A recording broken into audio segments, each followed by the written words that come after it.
Abraham எப்படி ஆசீர்வாதத்தை சொந்தமாக்கிக் கொள்கிறது என்கிற ஒரு மெத்தட் அறிந்து வைத்திருந்தான். எப்படி சொந்தமாக்கிக் கொள்கிறது? கர்த்தரிடத்திலிருந்து தான் எல்லாம் வருகிறது என்பதை அங்கீகரிக்க வேண்டும்.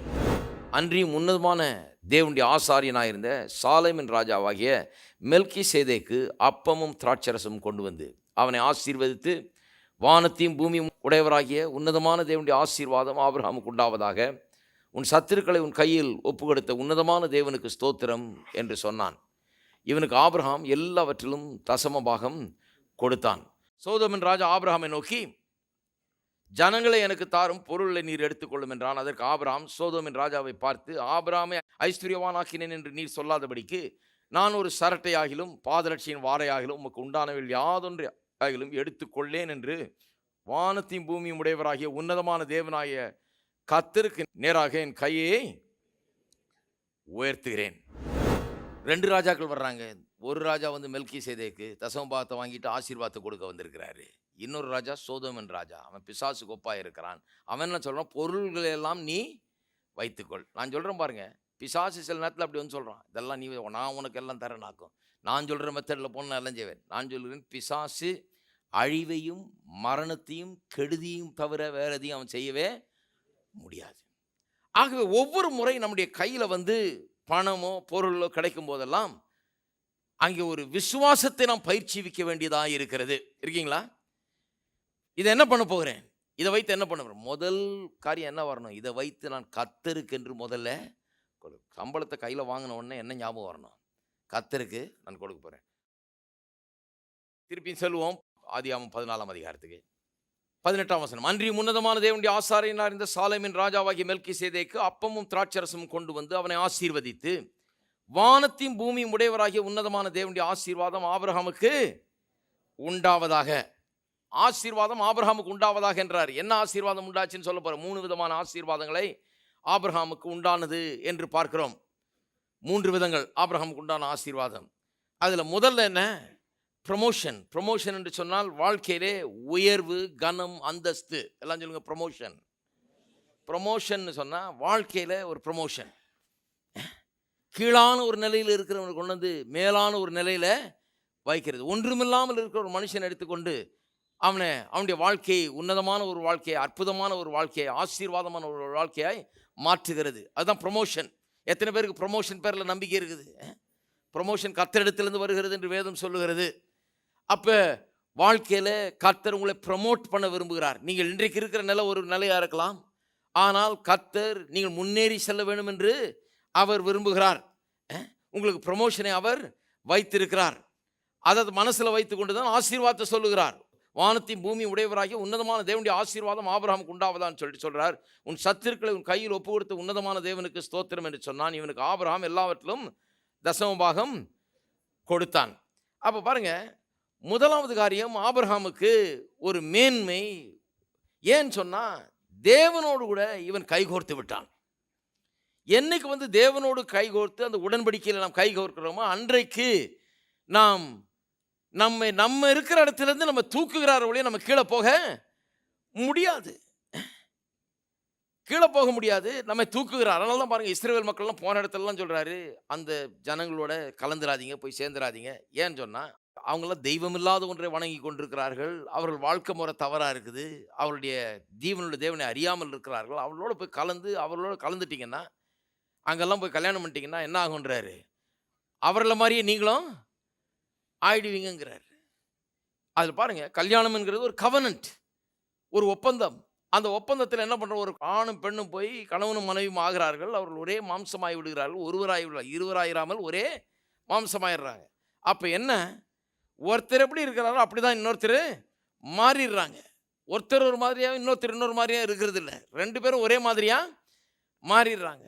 2 பேரும் புருஷன் மாதிரியாக மாறணும், இல்லை 2 பேரும் மனைவி மாதிரி மாறணும். ஏதாவது பண்ணி 2 பேரும் மாற வேண்டும். 2 பேரும் ஒருவராய் மாறி விடுகிறார்கள்.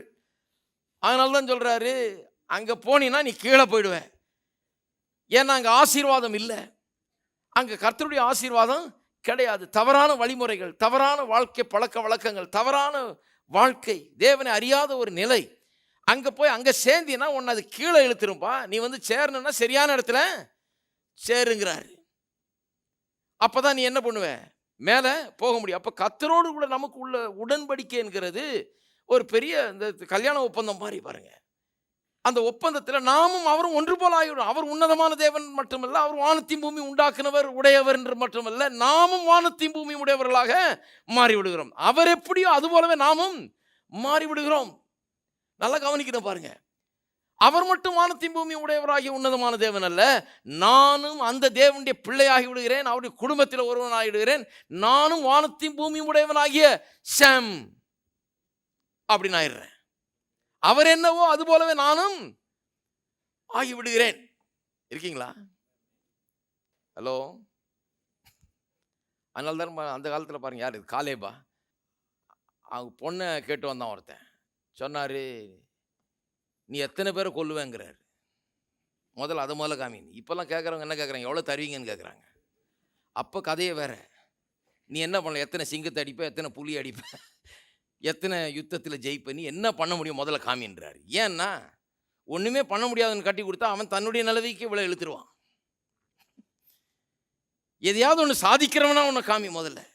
நீ என்ன செய்ய முடியும், என்னை நிரூபித்து காண்பி. அப்போ கட்டி கொடுக்குற, அப்போ அவளையும் சேர்த்து நீ மேலே கொண்டு போ. ஒன்றுமே முடியாத ஆள் நீ ஒன்று அவளையும் சேர்த்து அப்பா வீட்டிலே நல்லா இருந்துட்டு போகலாம். அங்கே போனால் அதை விட அப்படி கீழே வந்துக்கிட்டே இருக்கணும். அப்போ பாருங்க, நீங்களும் நானும் இந்த பாவ உலகத்திலே பாவ சந்ததியில் பிறந்தவர்களாக இருந்தோம். இயேசுவை விசுவாசித்து இயேசுவோடு வந்து சேர்ந்து கொண்ட உடனே இது ஒரு கல்யாணம் மாதிரி பாருங்க. அவரோடு வந்து ஒரு ஒப்பந்தம், ஒரு உடன்படிக்கைக்குள்ளானும். இந்த உடன்படிக்கை என்ன பண்ணுகிறது, நாம் இருக்கிற இந்த ஸ்தானத்திலிருந்து நாளுக்கு நாள் உயர்த்தி கொண்டே இருக்கிறது. கீழே போக சான்ஸே இல்லை, மேலே வர்றதுக்கு தான் எல்லா வாய்ப்பும் இருக்கிறது. அப்படிப்பட்ட ஒரு நிலையில் நீங்கள் ஒவ்வொருவரும் இருக்கிறீர்கள். இன்றைக்கு கீழே போக வேண்டிய அவசியமே, என்னைக்கு இயேசுவை ஏற்றுக்கொண்டு ரட்சகராக ஏற்றுக்கொண்டு அவர் பேரில் விசுவாசத்தை வைத்தீங்களோ அன்னைக்கே உன்னதமான தேவன் வானத்தையும் பூமி உடைய தேவனோடு கூட இணைக்கப்பட்டு விட்டீர்கள். அவர் எப்படி இருக்கிறாரோ அப்படி இருப்பீர்கள் நீங்களும். ஒன்றும் இல்லை, விசுவாசத்தில் வாழ வேண்டும், விசுவாசத்தை பயிற்சி செய்ய வேண்டும். அவர் சொல்றதை செஞ்சா போதும், ஒவ்வொரு நாளும் உங்களுடைய வாழ்க்கையில முன்னேற்றத்தையும் உயர்வையும் நீங்கள் காண்பீர்கள். அப்பேற்பட்ட ஒரு நிலைக்கு வந்துருக்கீங்க, ஒரு பொசிஷனுக்கு வந்துட்டீங்க. இப்போ உடன்படிக்கை உங்களுக்காக கொண்டு வந்து விட்டது, தேவனோடு கூட ஒன்றாக்கி விட்டது, அந்த குடும்பத்தில் ஒரு அங்கத்தின் ஆக்கி விட்டது. அதனால இனிமே உயர்வு தான், இனிமே தாழ்வு கிடையாது. திருப்பவும் உபாகமம் 28 1. இன்று நான் உனக்கு விதிக்கிற உன் தேவனாகிய கர்த்தருடைய கட்டளையின்படி எல்லாம் நீ செய்ய கவனமாய் இருக்கும்படிக்கு அவர் சத்தத்துக்கு உண்மையாய் செவி கொடுப்பாயானால் உன் தேவனாகிய கர்த்தர் பூமியில் உள்ள சகல ஜாதிகளிலும் உன்னை, எல்லாரும் சொல்லுங்க, மேன்மையாக வைப்பார். அதுதான் உயர்வு. மேன்மையாக வைப்பார், மேன்மையாக வைப்பார், மேன்மையாக வைப்பார். எல்லாம் சொல்லுவோம், கை வச்சு சொல்லுவோம், என்னை கர்த்தர் மேன்மையாக வைப்பார். கர்த்தருடைய ஆசீர்வாதம் எனக்கு மேன்மையை கொண்டு வருகிறது. ஆபிரகாமுக்கு மேன்மையை கொண்டு வந்த ஆசீர்வாதம் என்னிலே வல்லமையாய் கிரியை செய்து கொண்டிருக்கிறது. விசுவாசத்தால் நீதிமான் பிழைப்பான். நான் விசுவாசத்தால் பிழைத்து ஒவ்வொரு நாளும் மேன்மையின் மேல் மேன்மைக்கு செல்லுவேன். மேன்மை தான் உங்களுடைய டெஸ்டினி. பாருங்க,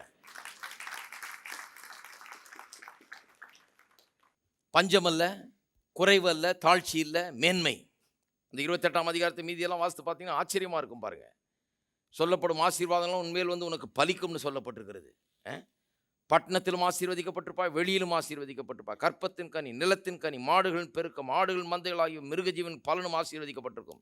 கூடையும் மாப்பு செய்கிற தொட்டியும் ஆசீர்வதிக்கப்பட்டிருக்கும்.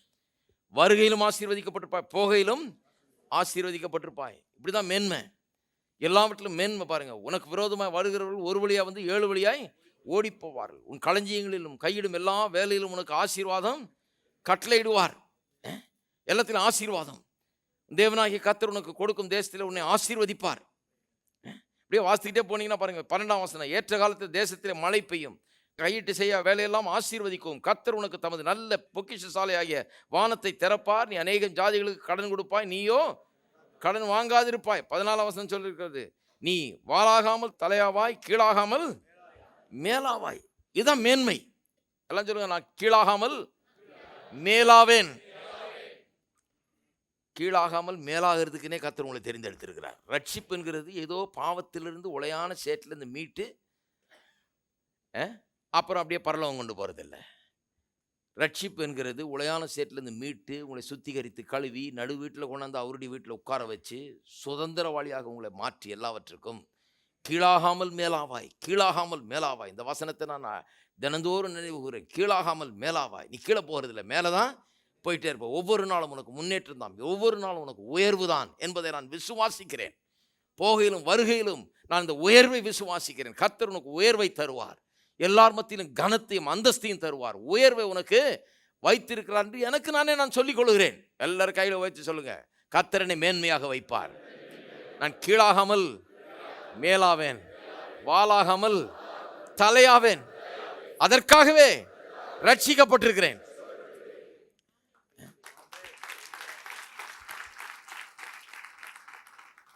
வாளுக்கு எந்த மேன்மையும் கிடையாது. தலை போராடலாம் பின்னால் அப்படியே ஆட்டிகிட்டே போக வேண்டியதுதான். கர்த்தர் சொல்றார், நீ வால் இல்லை, நீ தலை. வாழை ஆட்ட வைக்கிற தலை. சொல்றதுக்கெல்லாம் ஆடுற வால் இல்லை, நீ என்னவா இருப்பா? தலை. மேன்மை. இன்னைக்கு ஒருவேளை வாளாக இருக்கலாம், கர்த்தர் உங்களை தலையாக்க விரும்பும். அதை விசுவாசிங்க. நான் என்னையா அடியேன் ஒரு வாழை போல இருக்கிறேன், அப்படி அல்ல. வாளா இல்லை, தலையாக இருக்கிறேன். தலையாக இருக்கும்படியாக நான் தெரிந்து கொண்டிருக்கேன். அப்போ கர்த்தர் இன்றைக்கு வாளாக இருக்கிறவங்களாம் நாளைக்கு தலையாக ஆக்குகிறார். கர்த்தர் உங்களை பற்றி ஒரு நோக்கத்தை வச்சிருக்கிறார் பாருங்க. அதுக்கு இந்த ஆசீர்வாதம் வேலை செய்யுது. அப்போ பாருங்க, இவன் தசமபாகத்தை கொடுத்த உடனே இவன் மேலே ஆசீர்வாதங்கள் கூறப்படுகிறது. அந்த கூறப்படுகிற ஆசீர்வாதங்களில் என்னன்னா, உன்னதமான தேவன், அவர் உயர்ந்த தேவன், உன்னதமான தேவன், அவர் ஆபிரகாமின் தேவன். அவ்வளவு உன்னதமான தேவனை உடைய இவனும் உன்னதமானவனாக இருப்பான். அதுதான் முதல் ஆசீர்வாதம். ஆபிரகாம் கிடைத்த முதல் ஆசீர்வாதம் என்ன? உன்னதமான ஒரு வாழ்க்கை, உயர்வான ஒரு வாழ்க்கை, கனம் அந்தஸ்துக்குரிய ஒரு வாழ்க்கை. உன்னதமான தேவன்னா எல்லாத்துக்கும் மேலானவர். அப்போ நீங்களும் அவரோடு கூட உயர்ந்து விடுகிறீர்கள் இல்லையா? ரெண்டாவது ஒன்று ப்ரொமோஷன், ரெண்டாவது பொசஷன். எல்லாரும் சொல்லுங்க பொசஷன். பொசஷன் சொன்னால் சுதந்திரம். எல்லாம் சொல்லுங்க சுதந்திரம். சுதந்திரம்னு சொன்னால் சொந்தமாக்கி கொள்ளுகிறது, எல்லாத்தையும் சொந்தமாக்கி கொள்ளுகிறது. வீடுகளை சொந்தமாக்கி கொள்ளுகிறது, நிலங்களை. விலை ரொம்ப ஜாஸ்தி பிரதர், சொந்தமாக்கி கொள்ற அனாயிண்டிங் இருக்கு பிரதர். ஹலோ, இருக்கீங்களா? சொந்தமாக்கி கொள்றதுக்கு ஒரு அனாயிண்டிங் இருக்குது உங்களுக்குள்ள. எத்தனை பேர் நம்புறீங்க அதை? இடங்களை சொந்தமாக்கி கொள்றது. ஏன்னு சொன்னால், இந்த பூமியில் நாம் நடக்கும்போது ஏதோ பஞ்சத்தில் அடிபட்ட பஞ்சப்பராரிகளை போல நடந்துட்டு இருக்கக்கூடாது. இப்படியே ஒன்றும் இல்லாதவர்கள் போல இந்த உலகத்தில் நடக்கும்போதே எப்படி நடக்கணும்? உலகத்தை சுதந்திரிக்கிறவன் தான். இதுக்குன்னு கர்த்தர் சொல்லிட்டாரு, ஆபிரகாமின் சந்ததின்னு சொல்லிட்டாரு. அப்போ பாருங்க, அப்போ போகும்போதே இப்படி காரில் போகும்போதே இப்படி பார்த்துட்டு போனோம், ஏதோ எல்லாம் உங்களுக்கு தான் சொந்தம் மாதிரி. பார்க்குறவன் நீங்கள் அவர் தான் ஓனர் போல இருக்குன்னு கேட்டதில், நான் தான் ஓனர்ப்பா இதுக்கெல்லாம். உனக்கு தெரியாது, எனக்கு பைபிளில் சொல்லி இருக்குது, நான் தான் இதுக்கெல்லாம் ஓனர், சுதந்திரவாளி. நான் எல்லாவற்றையும் சுதந்திரிக்கிற ஒரு அனாயிண்டிங் எனக்கு இருக்கிறது, எல்லாவற்றையும் சொந்தமாக்குகிற ஒரு அனாயிண்டிங் இருக்கிறது. ஒன்றும் இல்லாமல் ஆரம்பிக்கலாம், ஆனால் என்றைக்குமே ஒன்றும் இல்லாமல் இருக்கிறது கிடையாது. இருக்கிறதெல்லாம் சுதந்திரிக்கிற அனாயிண்டிங் நமக்கு இருக்கிறது. இதுக்கு என்ன பிச்சு பிராண்ட வேண்டியதில்லை, யார்கிட்ட பிடுங்க வேண்டியதில்லை, ஏமாற்ற வேண்டியதில்லை, கொள்ளடிக்க வேண்டியதில்லை, ஒன்று அடிக்க வேண்டியதில்லை. ஏனென்றால் ஆசீர்வாதம் எல்லாவற்றையும் உங்களுக்கு சொந்தமாக்குகிறது. வானத்தையும் பூமியும் உடையவராகிய தேவனுக்கு சொந்தக்காரன் இந்த ஆபிரகாம். ஆகவே இவனுக்கும் வானமும் பூமியும் அதில் உள்ள எல்லாம் இவனுக்கு சொந்தமாக இருக்கிறது. இருக்கீங்களா? எல்லாம் சொந்தம். ஏன்னா இவங்க அப்பாவுக்கு எல்லாம் சொந்தம், இவரோட உடன்படிக்கை பண்ணி இருக்கிற தேவனுக்கு எல்லாம் சொந்தம். வானமும் பூமியும் எல்லாம் சொந்தமாக இருக்கு. திருப்புங்க பார்ப்போம். சங்கீதம் 50:10-12 வரை. சகல காட்டு ஜீவன்களும் பர்வதங்கள் ஆயிரமாயிரமாய் திரிகிற மிருகங்களும் என்னுடையவைகள். கர்த்தர் சொல்றார் பாருங்க, ஆயிரமாயிரமாய் மலைகளில் திரிகிற மிருகங்களும் என்னுடையவைகள். மலைகளில் உள்ள பறவைகள் எல்லாம் அறிவேன், வெளியில் நடமாடுகிறவைகள் எல்லாம் என்னுடையவைகள். நான் பசியாக இருந்தால் உனக்கு சொல்லேன், பூமியும் அது நிறைவும் என்னுடையவைகளே. எல்லாம் சொல்லும், பூமியும் அது நிறைவும் என்னுடையவைகளே. சிலர் சொல்றாங்க, இல்லைங்க கர்த்தருடையதுன்னு சொல்றாரு. அப்போ கர்த்தருடையதுன்னா அது உங்களுடையது. உடன்படிக்கையிலே நீங்கள் அவரோடு ஒன்றாகிவிட்ட. உடன்படிக்கைன்னு என்ன பாருங்க, அந்த காலத்தில் உடன்படிக்கைன்னு சொன்னா என்ன சொல்றாங்க, ஒருத்தருக்கு ஒருத்தர் உன்னுடையதெல்லாம் என்னுடையது, என்னுடையதெல்லாம் உன்னுடையது. அப்ப கர்த்தரோடு எனக்கு ஒரு உடன்படிக்கை உண்டாயிருக்கிறது. கர்த்தர் எனக்கு சொல்லிட்டார், என்னுடையதெல்லாம் உன்னுடையது, உன்னுடையதெல்லாம் என்னுடையது. இதுல என்ன ஒரு பெடிக்க வேடிக்கைன்னா, எங்கிட்ட ஒன்றும் கிடையாது, அவர்கிட்ட எல்லாம் இருக்கிறது. என்னுடைய ஒன்றும் இல்லாததெல்லாம் அவரதாயிடுச்சு, அவருடைய எல்லாம் என்னதாயிட்டுது.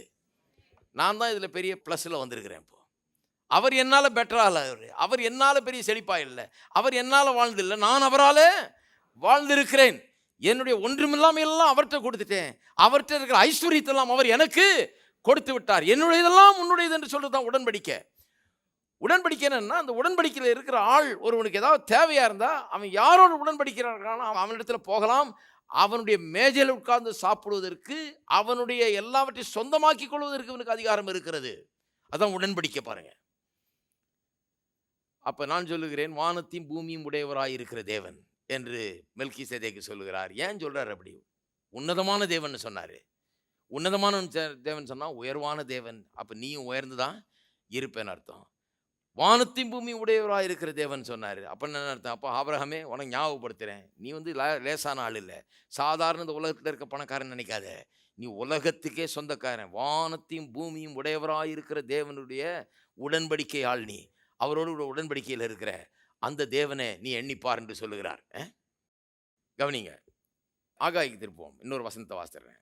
ஆகாய் 2ஆம் அதிகாரம் 6-8 வரை. சேனைகளின் கர்த்தர் சொல்லுகிறார், கொஞ்ச காலத்துக்குள்ளே இன்னும் ஒரு தரம் நான் வானத்தையும் பூமியும் சமுத்திரத்தையும் வெட்டாந்தரையும் அசைய பண்ணுவேன், சகல ஜாதிகளையும் அசைய பண்ணுவேன், சகல ஜாதிகளாலும் விரும்பப்பட்டவர் வருவார், இந்த ஆலயத்தை மகிமையினால் நிறைய பண்ணுவேன் என்று சேனைகளின் கர்த்தர் சொல்கிறார். மறுபடியும் மகிமையினால் சொல்லப்பட்டிருக்குது. மகிமைன்னு சொன்னா, நான் சொன்னேன் இல்லையா, மகிமை மகிமை மகிமைன்றாங்க, அந்த மகிமை இல்லை, அது வேற.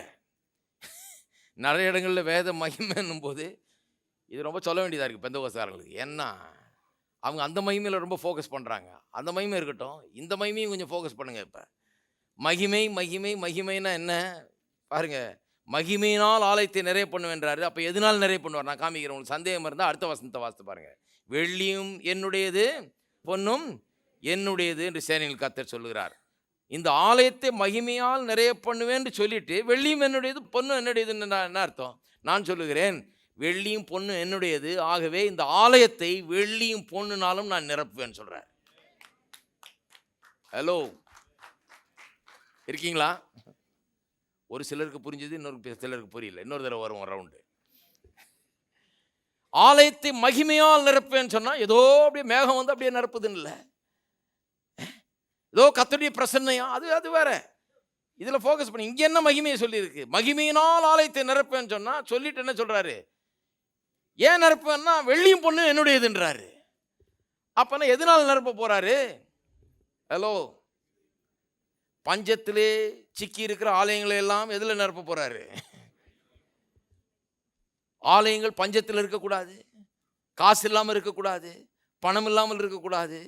அப்படி இருக்கிறாங்க, ஆனால் அப்படி இருக்க கூடாது என்று சொன்னால் கர்த்தர் என்ன சொல்றார்? வெள்ளியும் பொண்ணும் என்னுடையது. எங்க காசு இல்லைனாலும் ஆலயத்தில் காசு இருக்க வேண்டும். கர்த்தர் சொல்றார், இதை என்னுடைய மகிமையினால் நிரப்புவேன், ஐஸ்வர்யத்தினால் நிரப்புவேன், எல்லா பொருளாதார நிறைவினாலும் நிரப்புவேன் என்று சொல்லுகிறார். இருக்கீங்களா? அப்ப பாருங்க, உன்னதமான தேவன். ஆகவே நாமும் உயர்வான ஒரு நிலையை அடைவோம், கீழான நிலையிலிருந்து மேலே ஏறி வருவோம். எல்லாரும் சொல்லுவோம், நான் கீழான நிலையிலிருந்து மேலான நிலைக்கு வரும்படியாக உன்னதமான தேவன் என்னுடைய தேவனாய் இருக்கிறார். உன்னதமான தேவனோடு உடன்படிக்கை எனக்கு உண்டு. ஆகவே கீழாயிராமல் மேலாயிருப்பேன், வாலாயிராமல் தலையாயிருப்பேன். அதுதான் முதல் ஆசீர்வாதம். இரண்டாவது ஆசீர்வாதம் பொசெஷன். பொசெஷனா சுதந்திரம், எல்லாவற்றையும் சொந்தமாக்கி கொள்ளுகிற ஒரு ஆற்றல், ஒரு வல்லமை. பார்ப்போம். அடுத்தது மூன்றாவது பவர். எல்லாம் சொல்லுங்க, பவர், வல்லமை அல்லது ஆளுகை என்று சொல்லலாம். டொமினியன், எல்லாத்தையும் ஆண்டு கொள்ளுகிற ஒரு வல்லமை, அது நமக்கு சொந்தமாகிறது. அதனால தான் சொல்றாரு பாருங்க, 14ஆம் அதிகாரத்தில், ஆதியாகமம் 14ஆம் அதிகாரத்தில் இப்படி சொல்லப்பட்டிருக்கிறது. உன் சத்துருக்களை உன் கையில் ஒப்பு கொடுத்த உன்னதமான தேவனுக்கு ஸ்தோத்திரம். சத்துருக்களை கையில் ஒப்பு கொடுத்த உன்னதமான தேவன், அதாவது உனக்கு எதிராக எழும்புகிறவர்களை ஒன்றுமில்லாமல் ஆக்குகிறது, எல்லாவற்றின் மேல ஆளுகை, அடிமைப்படுகிறது இல்லை, ஆளுகை செய்கிறது, அடிமைத்தனத்திலிருந்து மீண்டு ஆளுகையை செய்கிறது. இது தேவனால் நமக்கு கொடுக்கப்பட்டிருக்கிற ஆசீர்வாதம். ஆபிரகாமின் ஆசீர்வாதம்னு சொல்றோம் இல்லையா? ஆபிரகாமின் ஆசீர்வாதம் நமக்கு உண்டாகும்படியாக இயேசு சிலுவையில் மரித்தார் என்று எழுதியிருக்கிறது. திருப்பம் கலாத்தியர் 3. மரத்திலே தூக்கப்பட்ட 13, மரத்திலே தூக்கப்பட்ட எவனும் சபிக்கப்பட்டவன் என்று எழுதியிருக்கிறபடி கிறிஸ்து நமக்காக சாபமாகி நியாயப்பிரமாணத்தின் சாபத்துக்கு நம்மை நீங்களாக்கி மீட்டு கொண்டார். ஆபிரகாமுக்கு உண்டான ஆசீர்வாதம் கிறிஸ்து இயேசுவினால் புறஜாதிகளுக்கு வரும்படியாகவும், ஆவி குறித்து சொல்லப்பட்ட வாக்குத்தத்தத்தை நாம் விசுவாசத்தினாலே பெறும்படியாகவும் இப்படி ஆயிற்று. ஆபிரகாமுக்கு உண்டான ஆசீர்வாதம் கிறிஸ்து இயேசுவினால் யாருக்கு உண்டாகும்படி? புறஜாதிகளுக்கு உண்டாகும். நாமெல்லாம் புறஜாதியார்கள். புறஜாதியார்களாகிய நமக்கு கிறிஸ்து இயேசுவின் மூலமாக ஆபிரகாமின் ஆசீர்வாதம் உண்டாகும்படி தான் எப்படி ஆயிற்றான்? சிலுவையிலே இயேசுடைய மரணம் ஆயிற்று என்று சொல்லப்பட்டிருக்கிறது.